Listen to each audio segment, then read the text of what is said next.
And good morning.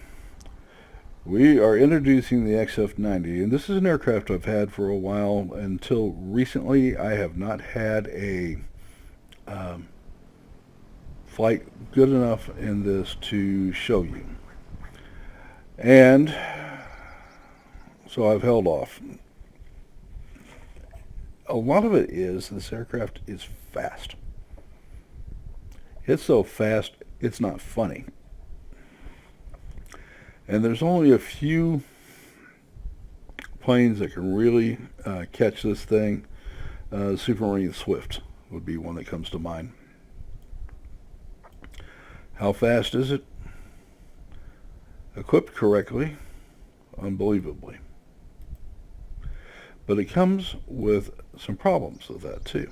And if you've read much about fighter combat in the jet age, they start talking about too fast to fight. And that was solved primarily by missiles.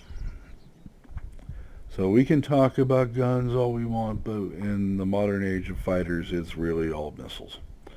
Um, it might happen once in a while. The last gunfighter in the U.S. service was the Crusader, which shot down exactly 4 MiGs with its guns.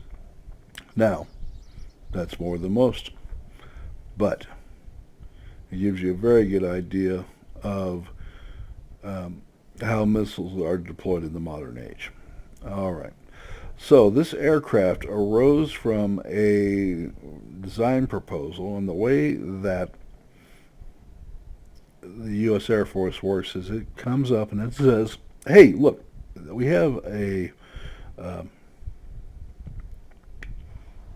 design we'd like to put out there and get proposals back from the industry. And at this time, I guess there are about 8 aircraft manufacturers out there left, maybe a few more. This one, I believe, was North American. And this is a late 40s requirement, and it resulted in this and the XF-88 Voodoo, and it was for a and one other fighter, which I honestly forget what it is. And this was one of the aircraft that arose from that. Now, at the end of the day, before we get too far with this, the Air Force rethought its designs and its proposal and thought, we don't really need a penetration fighter, so let's just scrap the whole thing. But that wasn't the end of the Voodoo, which came up later, in a later design, when they realized that they needed long-range interceptors. Okay, so the Voodoo's out of the scope of this, but this was one of the aircraft that did arrive, and this used a number of things. It was built like a tank. It actually had milled forged parts in it. It used ST75 instead of ST25 aluminum. It was tough. It was also 50% heavier than any of its competitors. The engines on this, which you can see here on the upgrades, is the beloved J34WE15. Now, I say beloved with all the sarcasm I can deliver. This was not a great engine. It killed a lot of aircraft projects. You want a list? The F6U Pirate, the F7U Cutlass, both had. The F6U Pirate was never allowed to go into service. It was that bad. The F7U Cutlass did go into service, but it was replaced in one hell of a hurry by the F8U Crusader, just as soon as they could get them out. To say this was an aircraft that really had, there's nothing wrong with the aircraft. It worked. If there's ever an aircraft that needed a screaming, crying need of a better engine, this is it. But it worked. And it was quick. And it had some range to it. But the idea was that this was going to accompany B-47 bombers into Russia. Well, yeah, with a fleet of tankers to top this thing off every 1,000 miles or so, you probably could have done that. But the whole idea started falling apart the more they started looking at it. As a long-range interceptor, it probably had a purpose. That being said, it was quick. Even for its time, it was quick. It was underserved by its engines, but it was quick. You don't build aircraft like this for tussling with other fighters. You build aircraft like this for taking on bombers. And you can see by its weapons packs here, it was intended to do that. You'll also notice the placement, which is below the intake. So they can fire all you want, but the way that the airflow will hit it, it will suck the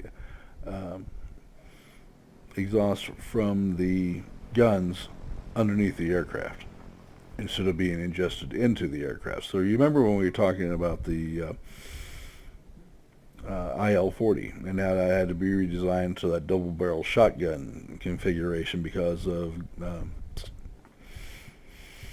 ingestion of the gun propellant gases, and it would flame out both engines. And when an aircraft is designed to be a low-level bomber, that's really a problem. Here you get plenty of time to say, oh, well, we'll relight the engines, but still, that's not something you want to deal with. So they solved that problem by putting it out of the way, and even after the guns burst, the jet stream would simply strip the exhaust right underneath the plane. It wasn't a problem. So good design. But the Air Force decided first it didn't need it. Secondly, it decided the Voodoo was a better plane. And third, it decided that they would re-examine later. And then when they found out that the Soviets had long-range bombers, they resurrected the idea. Okay, so we have this aircraft. And what it is the fastest thing I've ever flown in World of Warplanes. Now, I do have some upgrades on this that I've purchased. I've flown this a few times before, but never had a really good chance to show the video. So, here we go.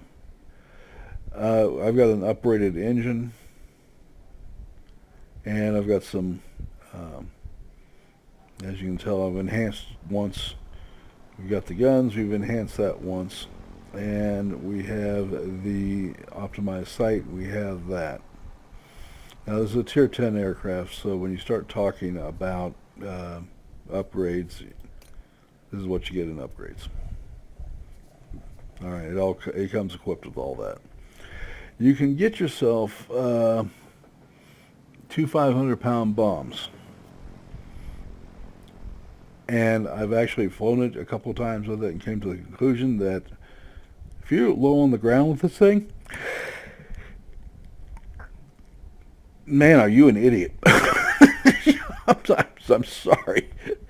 This thing performs well at altitude, and it's extremely fast, and it doesn't turn worth a dog's breakfast. Okay? All right, let's look at some of the deals here. Hit points, 700. Excellent for a heavy fighter.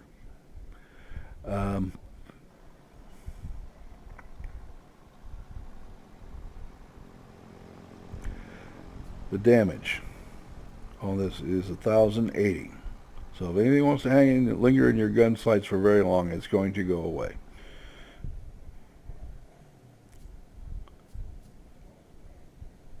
The airspeed. The cruise speed on this thing is 479 miles an hour. All right, assuming that you stay within its parameters, it's an excellent bird. Boost speed, you can get it up to 718 miles per hour. Boost duration is 25 seconds, which is great. Maximum dive speed is almost 750 miles an hour.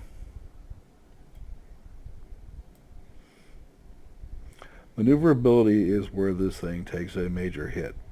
And before you start screaming and crying, the thing was never designed to fight other fighters. It might fight other penetration fighters, but it was never designed. It was really designed to take down bombers and other high-flying aircraft. Well, there were some problems here. Okay, for one thing, so all I want to talk about this when you start talking about late models of the MiG-15 and late models of the F-86, and I'm talking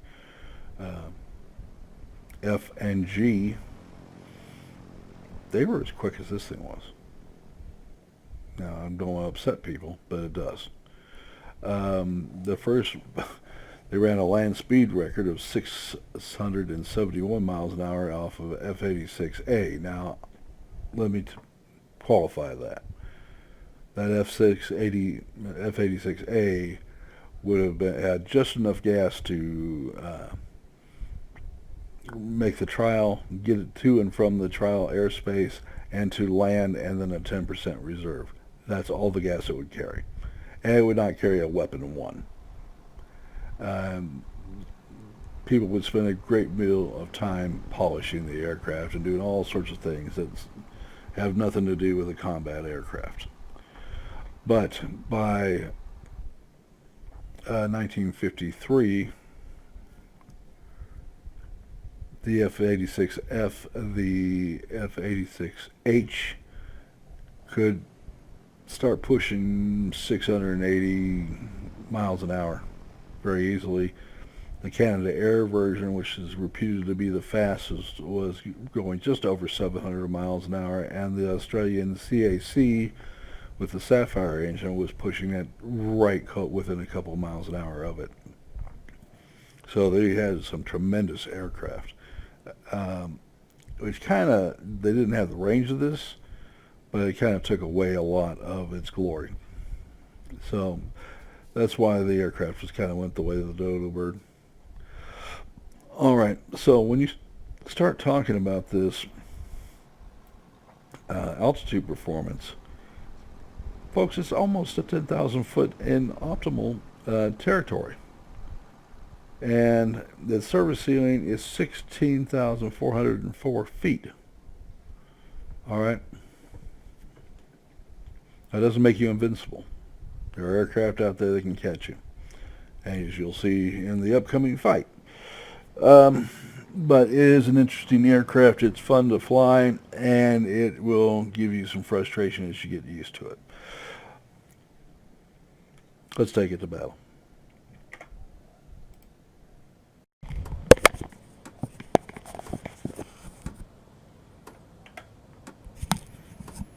And good morning. We have the XF-90 today, and this is an aircraft that I've had for a while, but I've never shown, and there's one reason for it. I've never had a good game in it. It's an interesting aircraft, but it's an aircraft that comes with its own weirdness. It doesn't turn at all. I mean, not kind of at all. I mean, really doesn't turn. It has extreme altitude capabilities, and you notice in here I'm almost at 10,000 feet, and I'm barely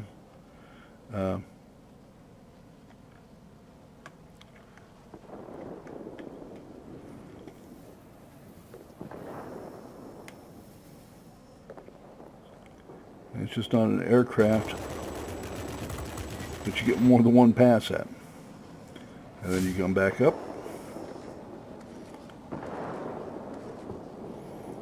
And you notice I'm moving at almost 700 miles an hour. And this Swift is one of the few competitors out here I need to worry about.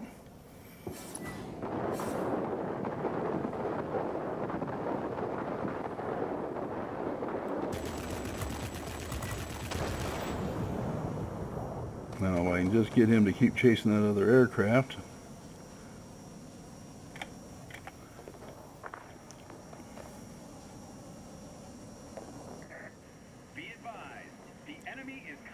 And I can't. So we'll move back out, take the flaps back off, because it's not something that makes a lot of sense. And what I'm running across is that the aircraft is almost too fast to fight. It's quick. I mean, I'll give it that. It is quick.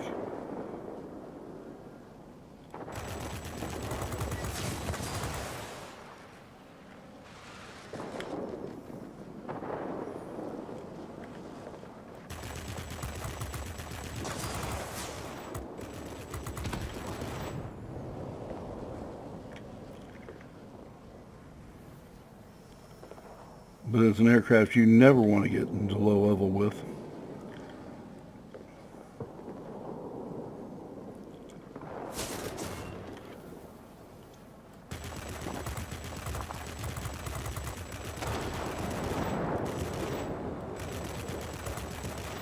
I say that, and here I am at low level. Okay. You always want to have a lot of boost in hand.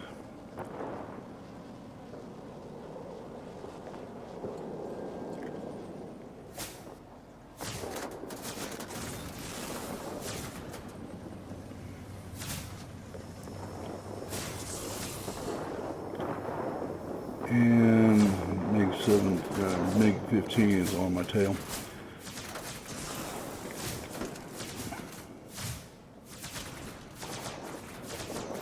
You notice he's really losing ground to me very quickly,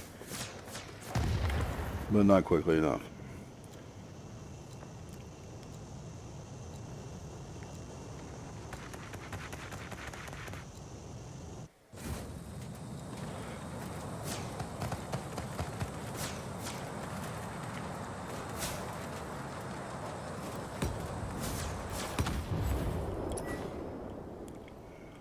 Okay, let's get some speed going here, or some altitude going here, and we'll take this back up.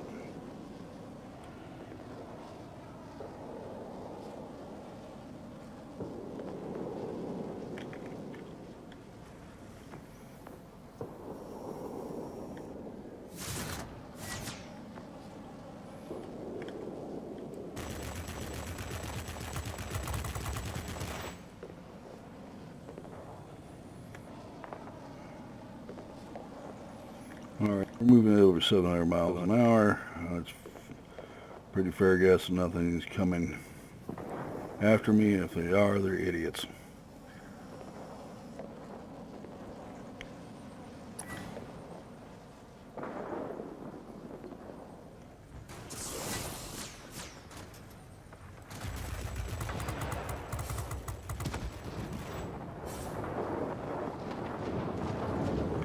Now I have a Javelin coming after me, and he's steady losing ground, and a P-111, and he's not catching me either.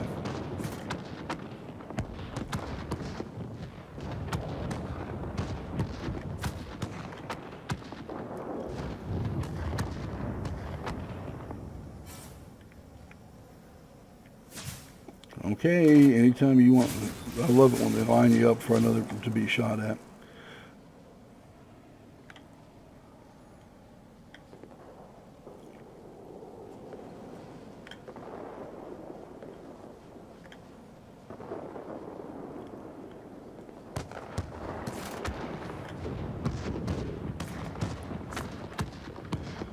Now the Javelin has got no chance of being able to catch up to me, at least he shouldn't be.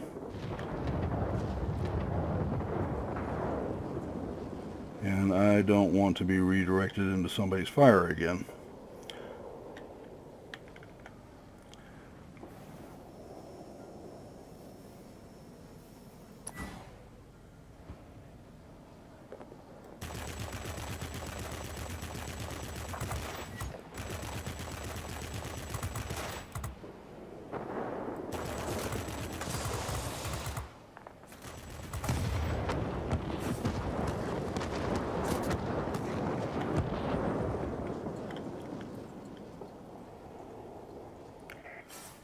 Alright, we're going to keep climbing and go after this Javelin.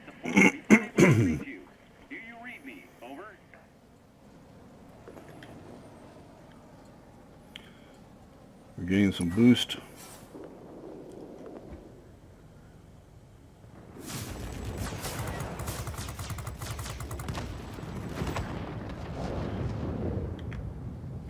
Did mention it has some ferocious guns to it, right? Alright. We'll come back around here. See if we can hit this 111 unaware. That's it. There's no way to break through for you now. You're on your own. Stay alert, pilots. Large enemy force spotted over the airfield. And a long, easy climb.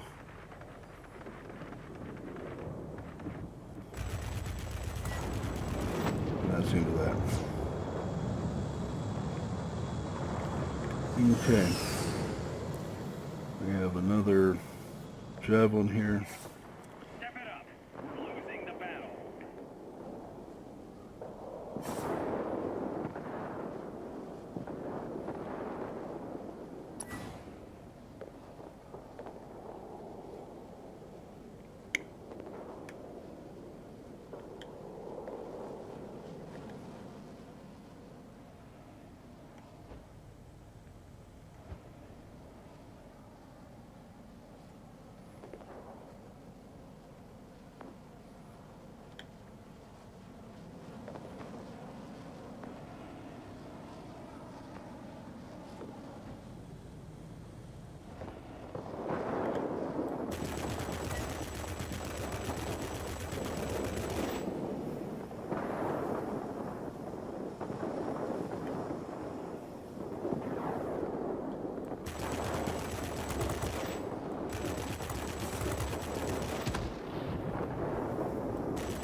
Not overrunning him is a major deal.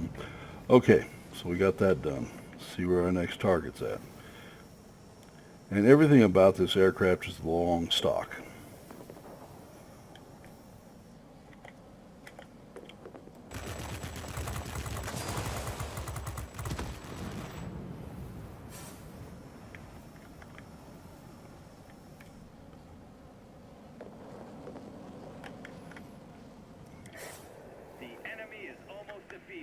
Make a final push. There's only one aircraft left, and I'm heading his direction, and here he is.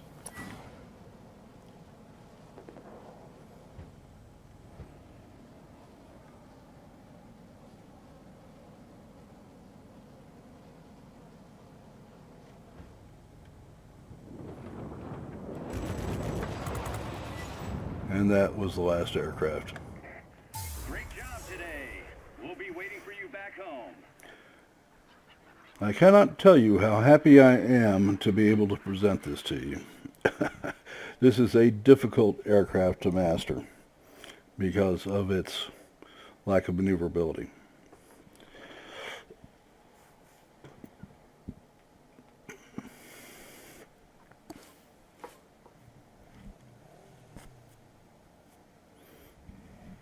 All right. Destroyed 7 aircraft, assisted with 3. Cleared the battlefield. Of course, we did no damage. This is one of the aircraft which I would recommend never put ordnance on. You just don't have any business down low with this thing, except when you're chasing an aircraft that's diving. It really can dominate the high skies. But it's an aircraft that absolutely demands that you respect what it can and cannot do. To say that it's unforgiving would be a major understatement. Okay. If you're down low and you're chasing planes down low and you're trying to maneuver with them, this plane will make you look like a rookie real quick. As you observed, when I stayed at high level and proceeded to stalk other aircraft, it gets very successful. All right, and I am going to wrap it up at this point. I want to thank you for your watching the videos and to